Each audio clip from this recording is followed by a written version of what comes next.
किसी नदी के किनारे एक बहुत बड़ा पेड़ था। उस पर एक बंदर रहता था। उस पेड़ पर बड़े मीठे फल लगते थे। बंदर उन्हें भरपेट खाता और मौज उड़ाता। वह अकेले ही मज़े से दिन गुजार रहा था। एक दिन एक मगर उस नदी में पेड़ के किनारे आया। बंदर के पूछने पर मगर ने बताया कि वह फल खाने की तलाश में यहाँ पर आया है।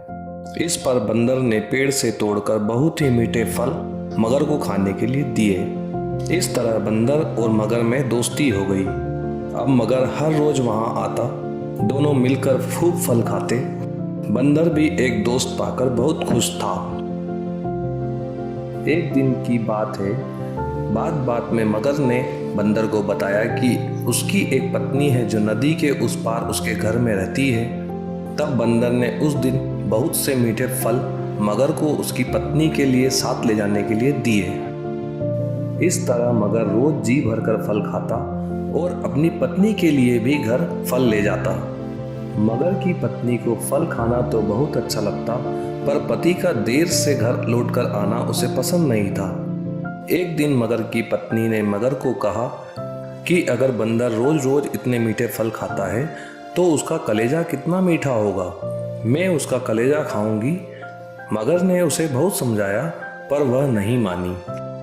मगरमच्छ दावत के बहाने बंदर को बात अपनी मनवा लेता है और उसे अपनी पीठ पर बैठाकर अपने घर लाने लगता है। बीच नदी में उसने अपने बंदर दोस्त को पत्नी की कलेजे वाली बात बता दी। इस पर बंदर ने कहा कि वह तो अपना कलेजा पेड़ पर ही छोड़कर आया है। वह उसे बड़ी हिफाजत के साथ पेड़ पर रखता है, इसलिए उन्हें वापस जाकर कलेजा लाना पड़ेगा।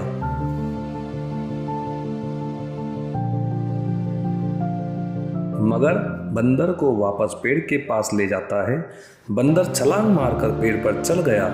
उसने हंसकर कहा, जाओ मूर्ख राजा, घर जाओ और अपनी पत्नी से कहना कि तुम दुनिया के सबसे बड़े मूर्ख हो। भला कोई अपना कलेजा निकालकर अलग कैसे रख सकता है। बंदर की इस समझदारी से हमें यह पता चलता है कि मुसीबत के वक्त भी हमें अपना कभी भी धैर्य नहीं खोना चाहिए। इसी प्रकार की मोरल स्टोरीज के लिए हमारे चैनल को लाइक और सब्सक्राइब जरूर करें।